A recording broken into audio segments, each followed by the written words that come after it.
The officer had his hand on her arm before she finished parking the car. It was 7:22 a.m. On a Monday, the second Monday in November, and the parking structure attached to the Crestwood Municipal Courthouse in Crestwood, Ohio, had a gray ceiling and fluorescent lights that buzzed at a frequency that made your back teeth ache. She had pulled into the spot marked Reserved, Level 2, Bay 14. She had turned off the engine, she had reached for her bag, and by the time she stepped out, Officer Gerald Purcell was already there, one hand raised, the other resting on his belt like he was performing a character he had rehearsed. He told her the lot was restricted. He told her it was for courthouse personnel only. He told her that the lot required a pass sticker, and that if she did not move the vehicle within the next 5 minutes, he would call a tow. She asked him, quietly, which bay he was looking at. He said 14. He said it was a reserved spot. He said members of the public were not permitted. She said she understood. He said, louder this time, loud enough that a parking attendant at the far end of the structure lifted his head, that he was going to need her to move along before things got complicated. What she did not say was, I am not a member of the public. What she did not do was reach into the bag and produce the credential that would have ended the conversation in 6 seconds. What she did instead was look at Gerald Purcell for a long moment, long enough that he shifted his weight, and then she nodded, got back in the car, and drove out of Bay 14. She found street parking 3 blocks away on Glenmore Avenue. She walked back to the courthouse in the November air, her heels on the concrete, her bag over one shoulder, a cup of gas station coffee in her hand that had cost $1.47 and was exactly the right temperature. She would not think about Gerald Purcell again until 9:17 a.m., when he walked into courtroom 4B and found out who she was. Her name was Nkechi Adeyemi Bright. She was 51 years old, 5 feet 4 inches, and 138 pounds, which was 3 pounds heavier than she had been at 40, and she had no concerns about that whatsoever. She wore a black wool blazer she had bought 11 years ago at a shop on Bordean Road in Lagos during a visit she had not planned to make and had ended up being glad she did. The blazer had been dry cleaned 31 times. It fit her the same way it had always fit her. Beneath it was a cream blouse, ironed the night before at 11 p.m., with a travel iron she had owned since 1999, and a pair of dark trousers with a crease sharp enough to cut paper. She carried a brown leather satchel that had belonged to her mother. Her mother, Pauline Adeyemi, had carried that same bag to court for 22 years as a legal clerk in Enugu, Nigeria, through the years of filing, through the years of watching judgments handed down that she herself had organized the paperwork for, through the years of knowing the law better than half the lawyers she assisted and having no credential that told the room so. When Pauline died in 2011, Nkechi had taken the satchel. She had sewn the torn shoulder strap herself with a needle and brown thread that was not a perfect match, but close. She had carried it to her bar exam. She had carried it to every courtroom she had ever entered. She had been a judge for 9 years.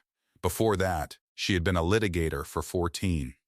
Before that, she had clerked for a federal judge in Columbus for 2 years and spent her evenings and weekends studying for the bar in a studio apartment on East Broad Street, where the radiator clanged so loudly that she wore earplugs every night from October through March. She had passed the bar on her first attempt. Score, 278. She had framed the notification letter not because she was proud of the number, though she was, but because her mother had told her once that paper is where truth lives, and Nkechi had decided young that she would collect all the truth she could find. The appointment to the Crestwood Municipal Court had come 6 weeks earlier, 31 years after Pauline Adeyemi had organized case files in a building in Enugu for men who never learned her name. Her daughter had been appointed to sit at the bench of a courthouse in Crestwood, Ohio. The appointment letter had arrived in Nkechi's mailbox on a Thursday. She had read it 3 times at the kitchen table. Then she had made herself a cup of ginger tea, sat down, and read it a 4th time. She had not told many people. She was not a person who announced things. She was a person who arrived. The Crestwood Municipal Court had been operating without a presiding judge for 9 weeks, since the retirement of the Honorable Thomas Grist, who had held the bench for 17 years, and who had told the court administrator, Patricia Oluyole, that he planned to move to Tucson and never think about jurisdictional disputes again. The court ran on a backlog of 214 pending cases. The staff had been rotating visiting judges for 2 months at a cost of $4,700 per week in travel and accommodation expenses that the county budget had not planned for. Patricia Oluyole had worked at the Crestwood Municipal Court for 19 years. She was 58 years old, small, with a gray bun she had worn the same way since approximately 2004, and reading glasses she kept on the end of her nose even when she wasn't reading anything. She knew every case on every docket. She could tell you the full case history of any file in the archive room on the 2nd floor without opening a drawer. She had trained 3 court reporters, 2 clerks, and 1 visiting judge who had called her his entire first week in a panic every time something procedural came up.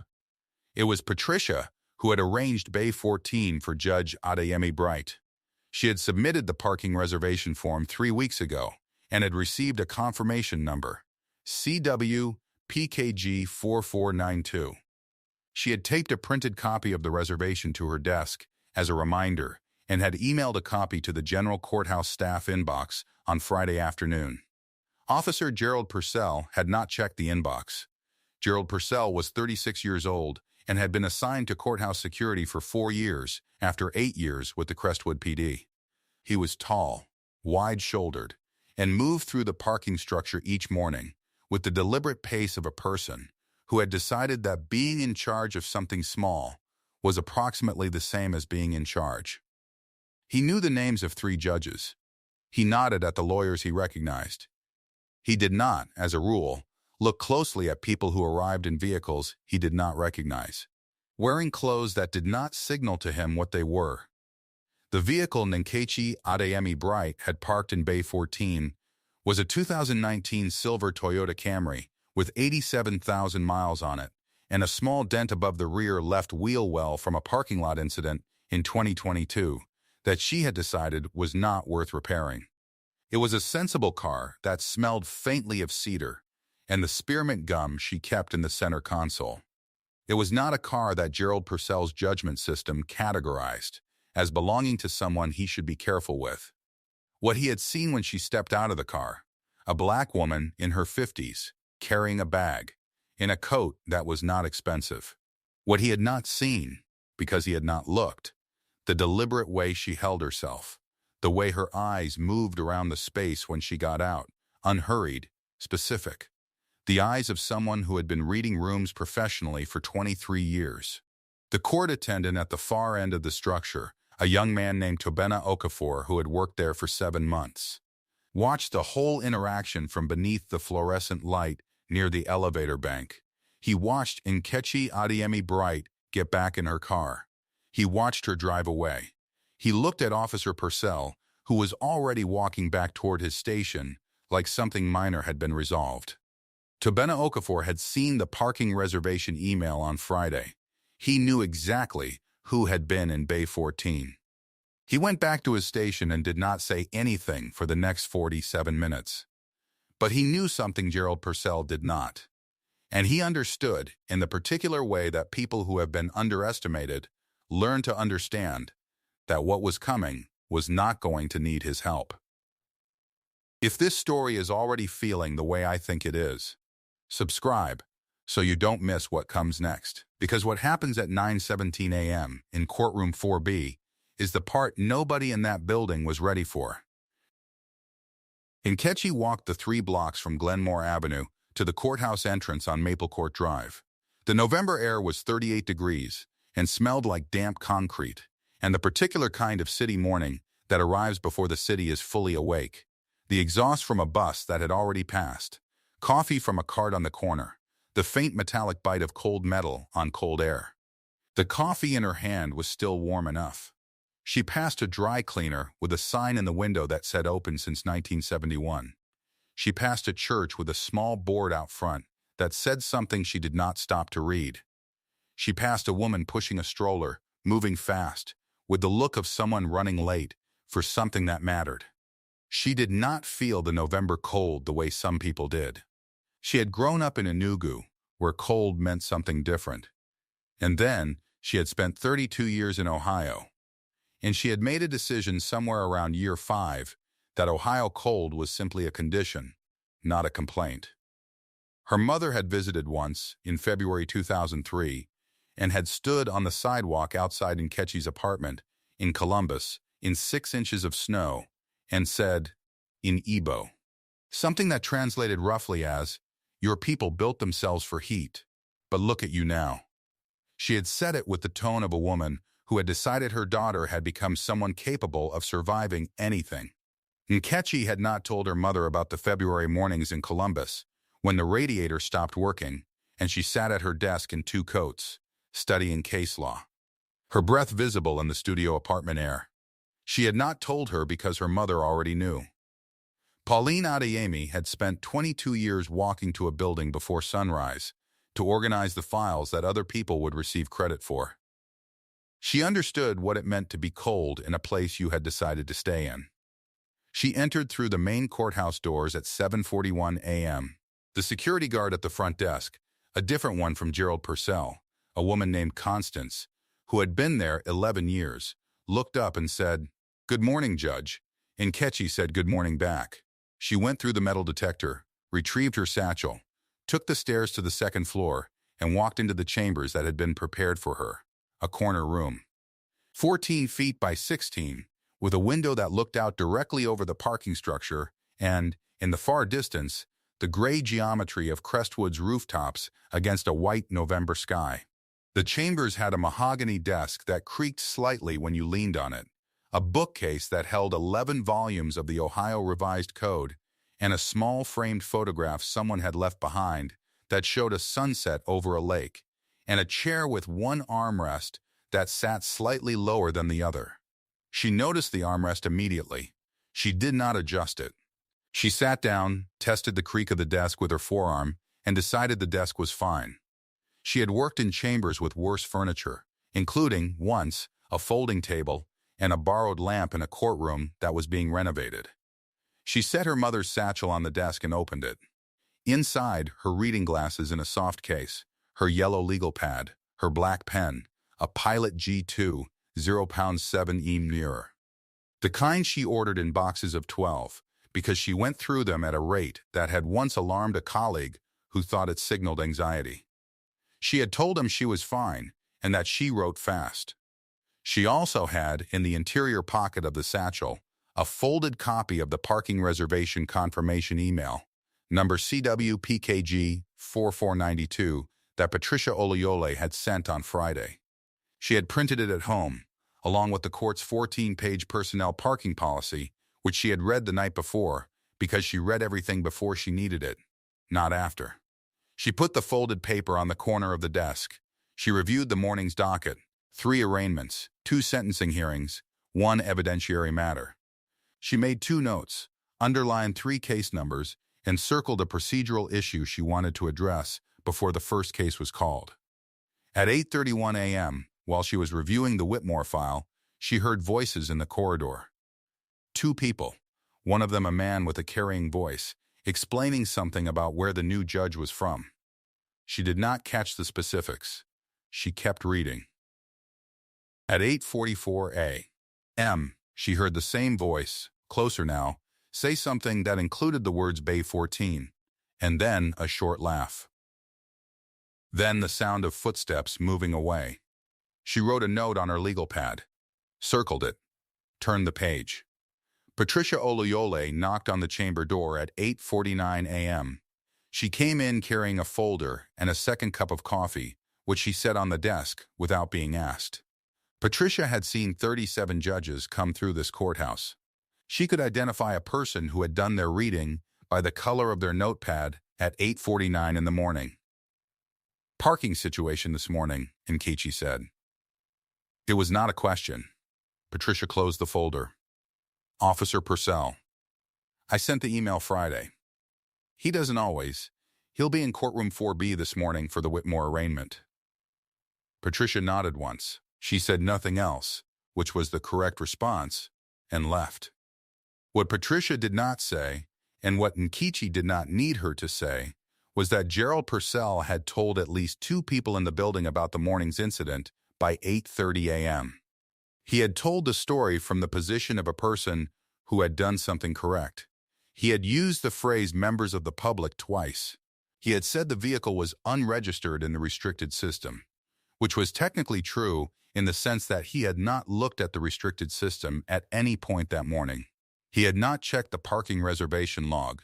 He had not checked the courthouse intranet announcement sent the previous Tuesday that included a professional photograph, a career biography, and the judicial appointment credentials of the Honorable Nkechi Adeyemi Bright, presiding judge, Crestwood Municipal Court, effective the first Monday of November. He had, in the time between 7:22 a.m. and 8:30 a.m., spoken the story 5 times. Each time, he had been the person acting correctly. Each time, the woman in Bay 14 had been in the wrong place. He did not know that Tobena Okafor, standing at the elevator bank at the far end of the parking structure, had listened to the first telling of this story and had said nothing. Tobena Okafor knew who had been in Bay 14. Tobena Okafor had been the one who printed the Bay 14 reservation sign and taped it to the concrete column the week before. He had recognized Nkechi Adeyemi Bright from the intranet photograph the moment she stepped out of the silver Camry. He had watched Gerald Purcell walk back to his station. He had let the morning continue. Because Tobena Okafor was 26 years old and had learned, in 26 years, that certain corrections do not need your help to arrive. The Whitmore arraignment was scheduled for 9:15 a.m. It was a minor matter, a misdemeanor property dispute, and it involved 2 parties who had been arguing about a fence line for 11 months. Gerald Purcell was required to be present because he had been the responding officer on the original call, and because his incident report was part of the file. At 9:12 a.m., he took his position near the back wall of courtroom 4B. The room was a standard municipal courtroom, 38 feet long, wood-paneled, fluorescent lights, a gallery with 6 rows of seating, the clerk's desk, the bench. Gerald Purcell had been in this room many times. He knew where to stand. He nodded at the court reporter. He checked his phone once, pocketed it, and waited. At 9:16 a.m., the clerk said, "All rise for the Honorable Judge Nkechi Adeyemi Bright, presiding judge of the Crestwood Municipal Court." Gerald Purcell rose. The door to chambers opened, and Nkechi Adeyemi Bright walked in. Black robe, mother's satchel on the desk already, yellow notepad in hand, reading glasses resting on the bridge of her nose, and sat down at the bench. She opened the docket. She looked at the parties. She looked at the clerk. She looked at her notes for exactly 4 seconds.